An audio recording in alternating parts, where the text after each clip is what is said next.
नमस्कार, स्वागत है आपका और मैं हूं आपके साथ लता। और बड़ी खबर आपको बता रहे हैं, जहां मुंबई पुलिस कमिश्नर परमवीर सिंह पर लटक रही गिरफ्तारी की तलवार और कई सबूतों के आधार पर अब होगी पुलिस कमिश्नर परमवीर सिंह की गिरफ्तारी। क्योंकि जिस तरीके से लगातार सबूत अब जो एनआईए की जांच में सामने आ रहे हैं, ये साफ हो चला है कि कई बड़े नाम इसमें शामिल हैं, कई बड़े अफसर भी इसमें संलिप्त दिखाई पड़ रहे हैं। क्योंकि जो विस्फोटक लदी स्कॉर्पियो के साथ सफेद इनोवा कार थी, वो मुंबई के पुलिस कमिश्नर परमवीर सिंह के ऑफिस के बाहर से मिली है। वहीं ये भी सामने आया है साफ तौर पर कि सचिन वाजे पुलिस कमिश्नर को मामले की जांच रिपोर्ट लगातार सौंप रहे थे, जिसमें कई साक्ष्य को छुपाने और मिटाने की कोशिश की गई, जिस पर अब कई सवाल खड़े होते दिखाई पड़ रहे हैं और जिसको लेकर लगातार बीजेपी भी उद्धव सरकार पर हमलावर है। तो जिस तरीके से लगातार अब एंटिलिया के बाहर जो विस्फोटक रखी स्कॉर्पियो बरामद हुई थी, जिसमें एक के बाद एक जो अहम खुलासे साफ तौर पर सामने आ रहे हैं, ये साफ हो गया कि अब उद्धव सरकार के नाक के नीचे उन्हीं के इशारों पर लगातार ये काम किया जा रहा था। हालांकि अब उद्धव सरकार भी मुश्किलों में दिखाई पड़ रही है, क्योंकि लगातार उद्धव ठाकरे अपने मंत्रियों के साथ बैठक कर रहे हैं और परमवीर सिंह को लेकर लगातार अहम चर्चाएं की जा रही हैं। और अब ये भी कयास लगाए जा रहे हैं कि परमवीर सिंह को लेकर कोई बड़ा फैसला इसमें हो सकता है। लेकिन सवाल यह है कि आखिर ठाकरे सरकार की ऐसी क्या मजबूरी है कि उसे सचिन वाजे की वकालत और परमवीर सिंह की वकालत करनी पड़ रही है। तो जिस तरीके से लगातार जो तार अब उद्धव सरकार से शिवसेना से जुड़ते हुए नजर आ रहे हैं, ये साफ इशारा करता है कि ये एक बहुत बड़ी सोची समझी आतंकी साजिश थी, जिसमें ना जाने कितने लोगों का इसमें हाथ है। हालांकि एनआईए लगातार इस पूरे मामले को लेकर जांच में जुटी हुई है। जिस तरीके से हमने देखा कि कड़ी दर कड़ी जो कड़ियां लगातार जुड़ती हुई दिखाई पड़ रही थी और इसको लेकर एनआईए ने साफ तौर पर सचिन वाजे की गिरफ्तारी की। और अब जो सचिन वाजे से लगातार पूछताछ की जा रही है, आपको बताते चले कि 25 मार्च तक सचिन वाजे एनआईए की पुलिस हिरासत में रहेंगे, उनसे लगातार पूछताछ की जाएगी। और इस पूछताछ में जो अहम जानकारियां सामने आ रही हैं, जिन जिन बड़े अफसरों के नाम सामने आ रहे हैं, ये साफ हो चला है कि अब मुंबई पुलिस कमिश्नर परमवीर सिंह की गिरफ्तारी भी अब बहुत जल्द हो सकती है। आपको बताते चले, इसके अलावा एनआईए ने वाजे के नेतृत्व में काम करने वाले 2 अधिकारियों सीआईयू के एपीआई रियाजुद्दीन काजी और एक पीएसआई के अलावा 2 ड्राइवरों से भी सोमवार को करीब 9 घंटे तक पूछताछ की थी। और ये पूछताछ लगातार अब भी जारी है और इस केस में एनआईए कुछ अन्य लोगों को भी अरेस्ट कर सकती है। साथ ही साथ सीआईयू की जो टीम वाजे की सोसाइटी में डीवीआर लेने पहुंचे थे, उसमें काजी भी शामिल था। जिस तरीके से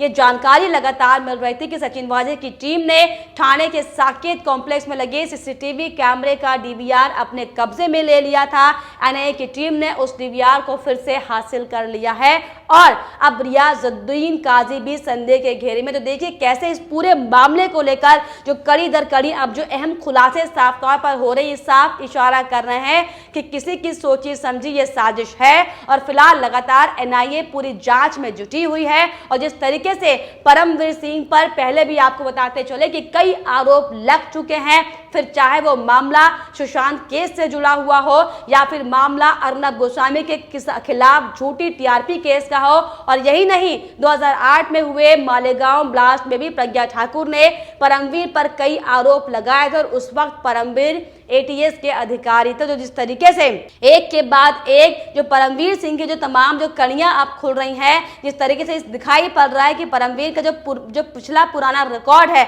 वो भी खास सवालों के घेरे में रहा है। तो चाहे वो 2008 का मालेगांव केस हो, क्योंकि उस समय परमवीर सिंह एटीएस के अधिकारी थे और उन पर प्रताड़ना का आरोप लगा हुआ है। और अब जिस तरीके से लगातार, तो चाहे वो सुशांत केस हो, अर्नब गोस्वामी का मामला हो,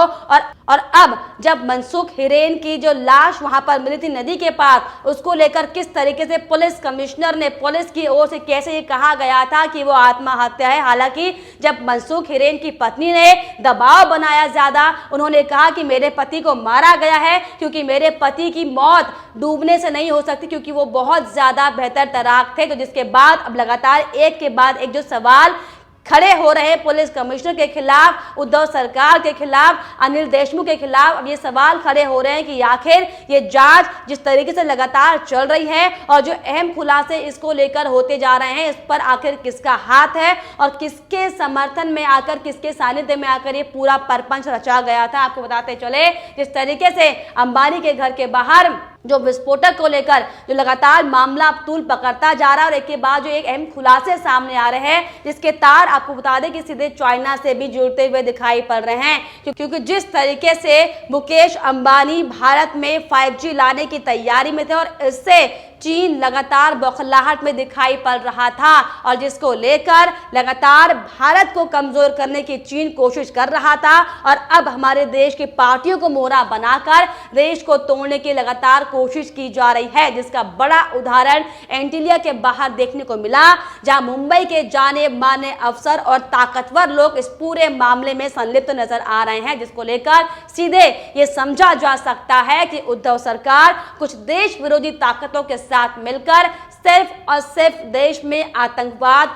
बढ़ाना चाहती है और इसको लेकर कई सवाल लगातार खड़े हो रहे हैं कि आखिर क्यों उद्धव सरकार के मंत्री और उद्धव सरकार खुद इन तमाम आतंकियों को, इन तमाम आरोपियों को बचाना चाहती है, क्योंकि जिस तरीके से 16 साल सस्पेंड रहे सचिन वाजे को उद्धव सरकार ने दोबारा सर्विस दी। ये बड़ा सवाल कि आखिर ये सर्विस क्यों दी गई और जिस तरीके से वजह महज एक इंस्पेक्टर थे और फिर उन्हें क्राइम इंटेलिजेंस का हेड बना दिया गया, ये एक बड़ा सवाल कि आखिर ये कैसे संभव हो सकता है। और इसके बाद एंटीलिया केस की जांच वजह को ही सौंपी गई थी और जब दबाव ज्यादा बना तो क्यों उन्हें उनसे ये जांच वापस ले ली गई, तो इसको लेकर तमाम सवाल यहां पर खड़े हो रहे हैं। और ऐसे में बड़ी बात यहां पर यह है कि आखिर क्यों जिस तरीके से उद्धव सरकार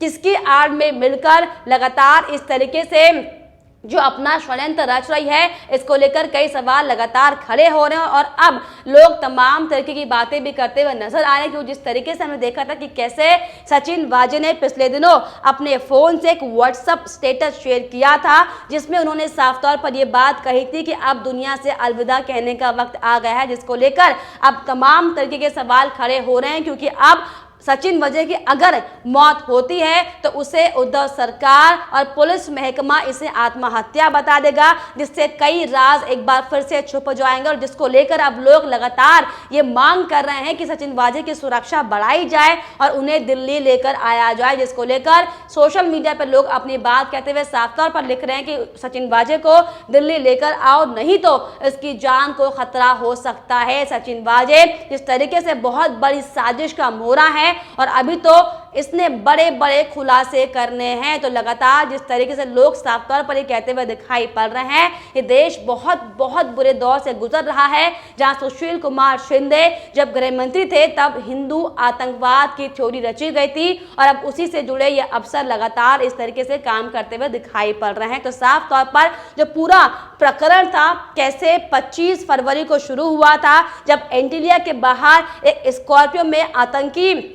लोगों ने विस्फोटक पदार्थ रखा था और साथ ही साथ एक धमकी भरी चिट्ठी मिली थी, जिसके बाद लगातार जो जांच लगातार की गई, पहले एटीएस को इस पूरे मामले की जांच दी गई, उसके बाद एनआईए को ये जांच सौंपी गई और जब एनआईए ने जांच अपने स्तर से शुरू करी तो साफ तौर पर जिस तरीके से बड़े बड़े नाम इसमें सामने आ रहे हैं और लगातार अब महाराष्ट्र सरकार के मंत्रियों पर भी कई सवाल खड़े होते दिखाई पड़ रहे, क्योंकि जिस तरीके से लगातार गृह मंत्री अनिल देशमुख जिस तरीके से सचिन वाजे का बचाव करते दिखाई दिए थे, अब उनके पद पर भी लगातार तलवार लटक रही है गिरफ्तारी की, क्योंकि साफ तौर पर यह कयास लगाए जा रहे हैं कि अब महाराष्ट्र सरकार अपना गृह मंत्री बदल सकती है। और साथ ही साथ आपको ये भी बताते चले कि लगातार मीटिंग्स का दौर लगातार जारी है। हालांकि आपको बता दें कि एनसीपी के प्रमुख शरद पवार हालांकि खास तवज्जो इस मामले को लेते हुए नहीं दिखाई पड़ रहे हैं, लेकिन लगातार उद्धव सरकार के मंत्री, चाहे फिर वो कांग्रेस के बड़े लीडर हो फिर चाहे वो शिवसेना के बड़े लीडर हो, सिर्फ और सिर्फ इन पुलिस कमिश्नर को बचाने के लिए, सचिन वाजे को बचाने के लिए तमाम तरीके के हथकंडे अपनाते दिखाई पड़ रहे हैं। लेकिन एनआईए साफ कह चुकी है कि अगर इस पूरी जांच में जरूरत पड़ी तो शिवसेना के बड़े नेताओं से भी पूछताछ की जाएगी, क्योंकि जिस तरीके से मनसुख हिरेन की जो आखिरी लोकेशन मिली थी वो शिवसेना के दफ्तर के पास की थी, और इसको लेकर भी कई सवाल इस पूरे मामले को लेकर खड़े हो रहे हैं, और जिसको लेकर एनआईए पूरी तरीके से साफ कर चुकी है कि अब इस पूरे मामले में जो बड़े बड़े अफसरों के नाम सामने आ रहे हैं, जो बड़े बड़े ताकतवर शक्तियों के नाम सामने आ रहे हैं, उनको लेकर भी पूरे मामले में छानबीन की जाएगी। हालांकि आपको बताते चले कि बड़ी खबर यहां पर सामने जो आई है वो ये है कि अब जो पुलिस कमिश्नर मुंबई के हैं परमवीर सिंह, उन पर गिरफ्तारी की तलवार लगातार लटक रही है, क्योंकि जो साक्ष्य सामने आए हैं और जिस तरीके से लगातार सचिन वाजे से पूछताछ की जा रही है, और एक के बाद जो एक अहम खुलासे होते दिखाई पड़ रहे हैं, जिसमें सचिन वाजे ने बड़े बड़े अफसरों के नाम लिए, और यह भी सामने आया है कि सचिन वाजे लगातार पुलिस कमिश्नर परमवीर को अपनी पूरी जांच रिपोर्ट सौंप रहे थे, जिसमें साफ तौर पर कई साक्ष्यों को मिटाने की कोशिश की गई है, जिसको लेकर अब लगातार जो पूरा मामला है वो खुल चुका है। लेकिन बड़ी बात यहाँ पर ये होगी कि आखिर जिस तरीके से तमाम जो मीटिंग्स की जा रही है इसका क्या परिणाम निकल कर आता है, क्या निष्कर्ष निकल कर आता है, फिलहाल ये वाकई ये देखने वाली बात होगी। लेकिन फिलहाल आपकी इस पर क्या राय, हमें कमेंट बॉक्स में जरूर लिखिएगा। साथ ही साथ हमारे चैनल को सब्सक्राइब करना भी ना भूलें।